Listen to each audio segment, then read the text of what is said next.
Assalamualaikum warahmatullahi wabarakatuh. Perkenalkan, saya Nadia Hirunisa Afifah dengan NIM 10125148 dari kelas C425.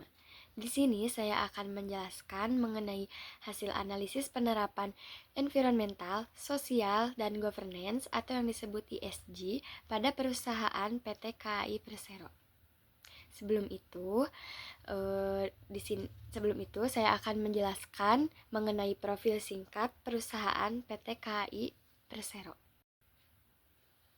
PT Kereta Api Indonesia Persero atau yang biasa disingkat KAI adalah badan usaha milik negara yang beroperasi sebagai penyedia layanan transportasi kereta api di Indonesia yang berpusat di Bandung, Jawa Barat.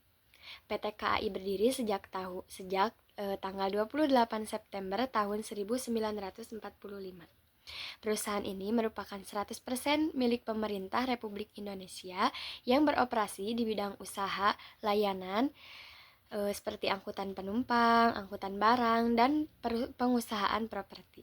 Selain itu juga, PT KAI memiliki beberapa cabang perusahaan untuk memperluas ekonomi bisnisnya.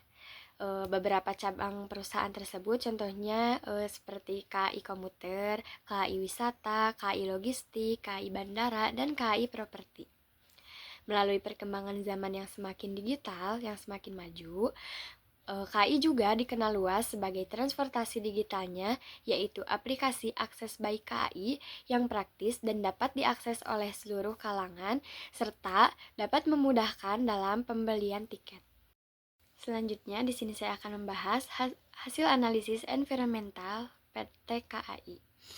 PT Kereta Api Indonesia (KAI) menyusun strategi Net Zero Emission atau NZE sebagai langkah jangka panjang untuk menurunkan emisi karbon sekaligus mendukung target emisi nol bersih Indonesia pada tahun 2060. Strategi tersebut disusun dengan dukungan pemerintah Inggris melalui program UK Partnering for Accelerated Climate Transition atau UKPACT yang diimplementasikan oleh Palladium bersama Kinergy Consulting.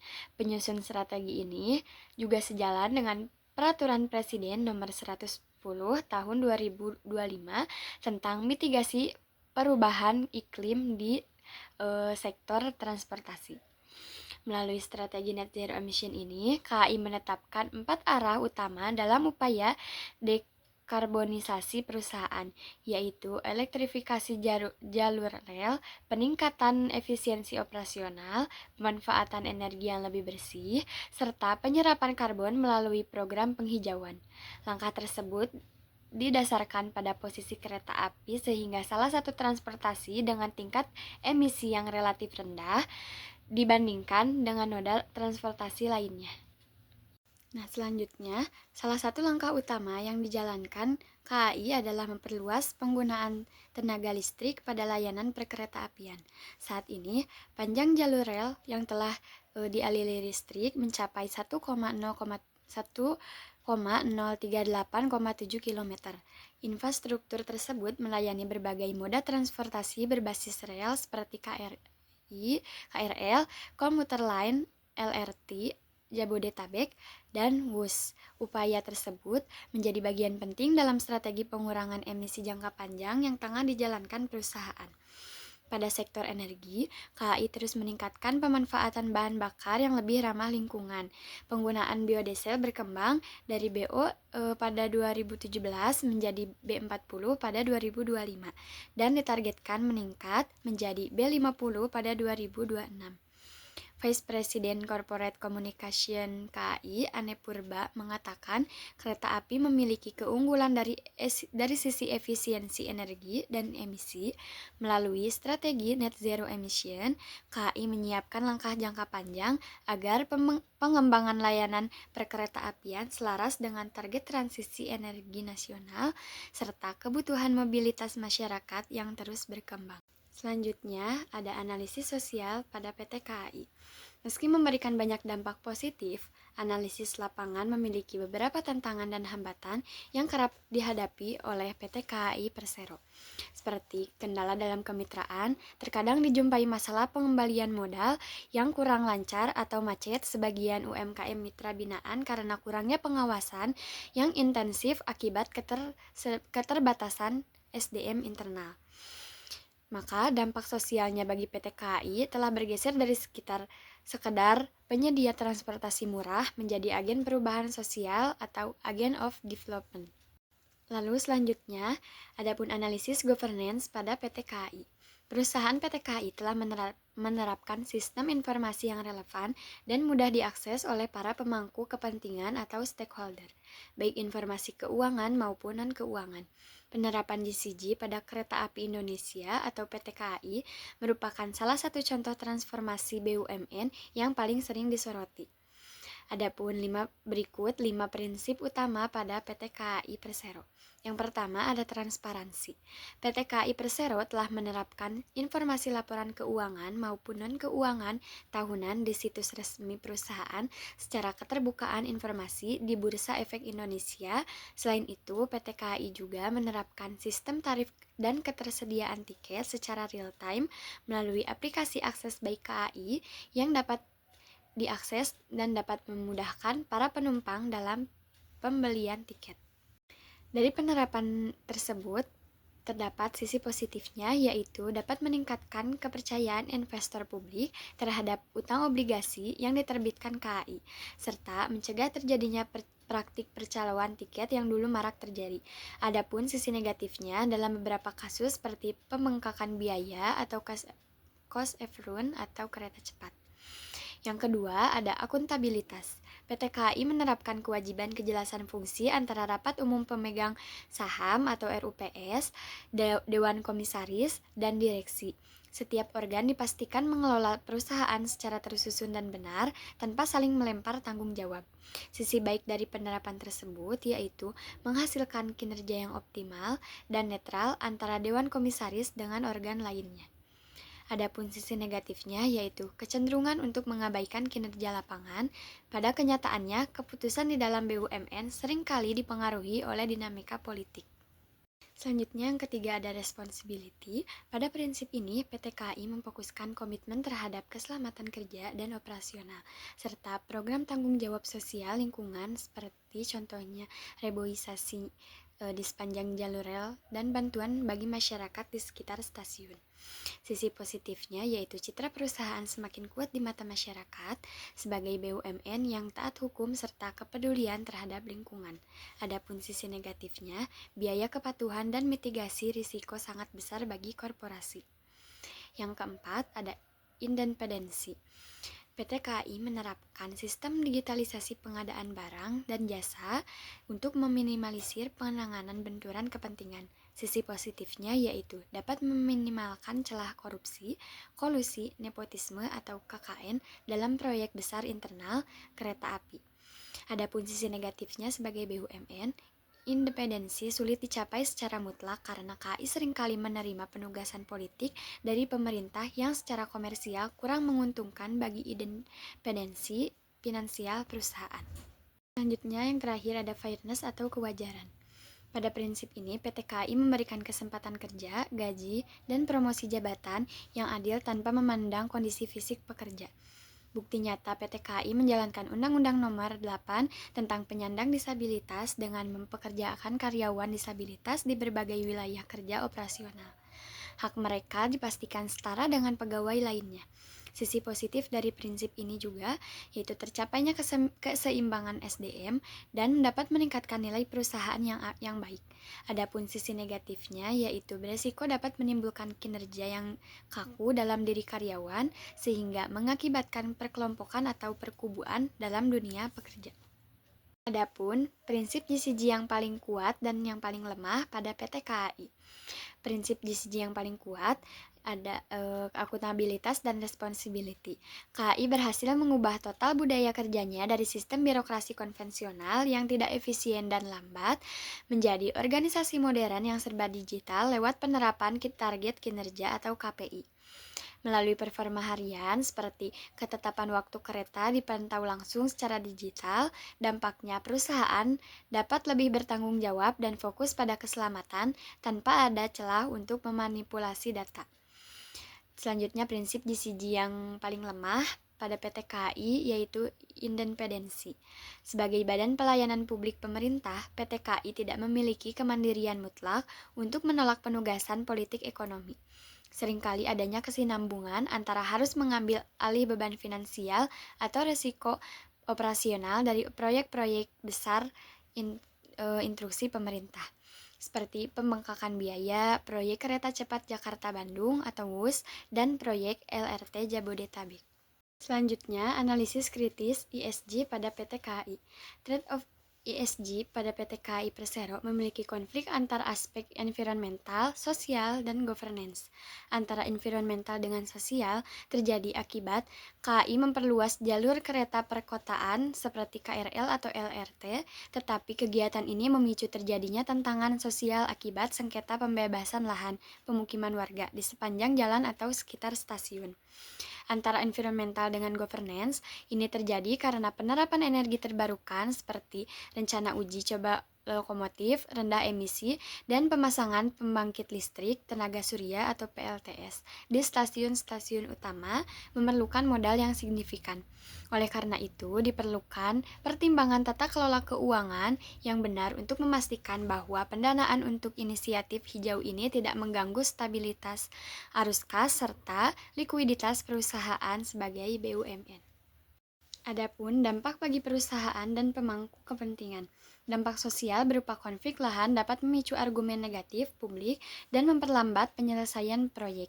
Di sisi lain, jika tata kelola keuangan terlalu berfokus pada efisiensi biaya jangka pendek, dapat merugikan reputasi publik KAI. Adapun indikasi greenwashing, perlu dikritisi bahwa promosi kereta api sebagai moda transportasi hijau rendah emisi bahwa belum sepenuhnya merata karena operasional KAI di wilayah non-listrik seperti angkutan batubara di Sumatera masih bergantung sepenuhnya konsumsi biosolar. Selanjutnya, kesenjangan target dan realisasi ESG.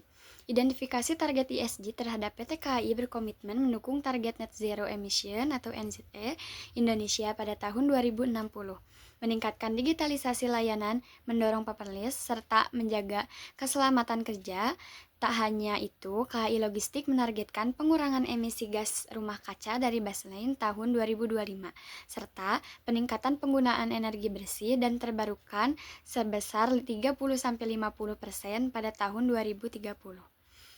Menurut Bapak PLT Direktur Keuangan mengatakan bahwa perusahaan berkomitmen mewujudkan bisnis berkelanjutan melalui roadmap ESG 2026 sampai dengan 2030 dengan menjaga lingkungan, memberdayakan manusia, dan menerapkan tata kelola yang transparan.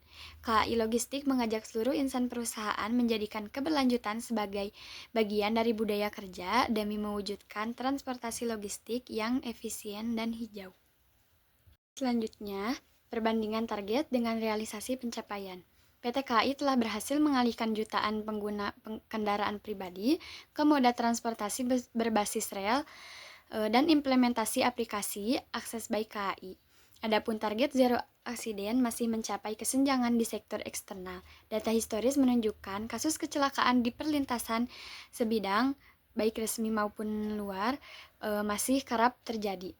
Hal ini menandakan target keselamatan eksternal masyarakat sekitar rel masih memiliki celah dibanding keselamatan internal penumpang yang sudah sangat baik.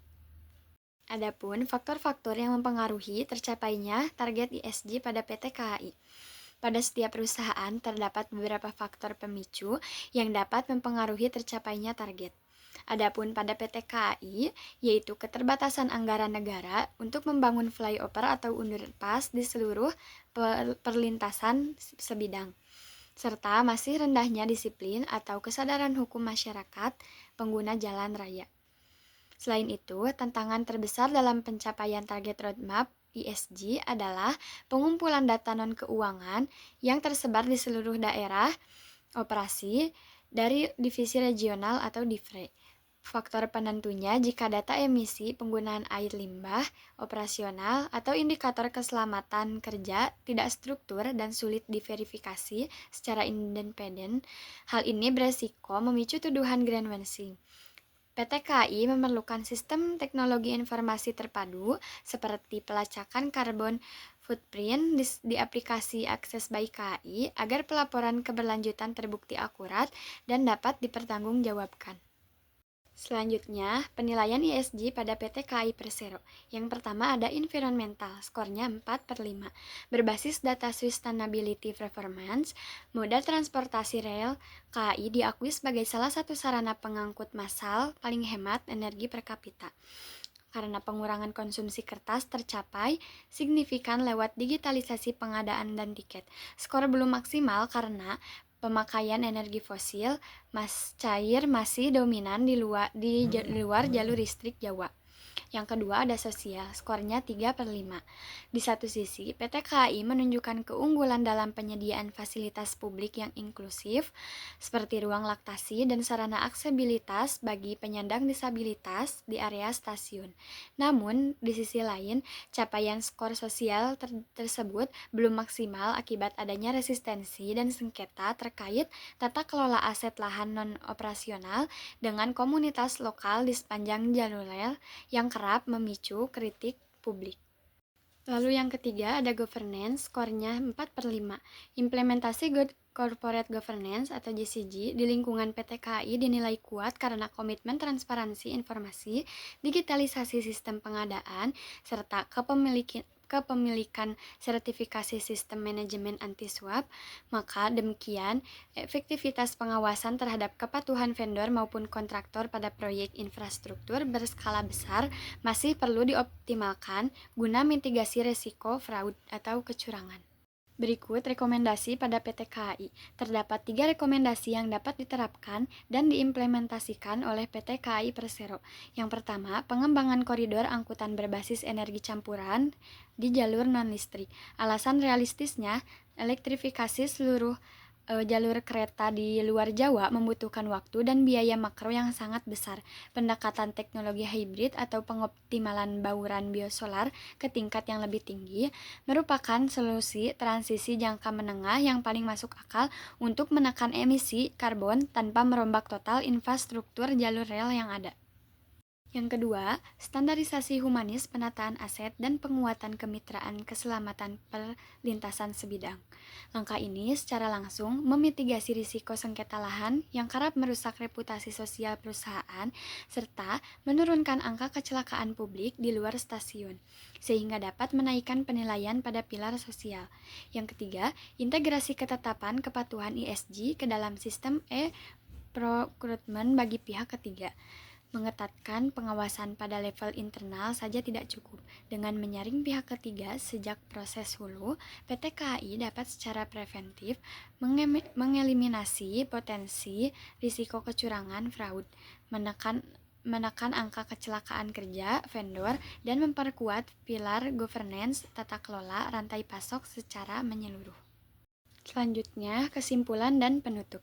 Menurut temuan utama hasil analisis, PT KAI telah menunjukkan performa kuat pada pilar sosial yang berfokus pada keselamatan transportasi, pemenuhan standar kesehatan dan keselamatan kerja komersial, peningkatan layanan pelanggan berbasis teknologi, fast recognition boarding gate, serta penguatan tanggung jawab sosial melalui pilar TJSL, tanggung jawab sosial dan lingkungan, dan penghormatan terhadap hak asasi manusia.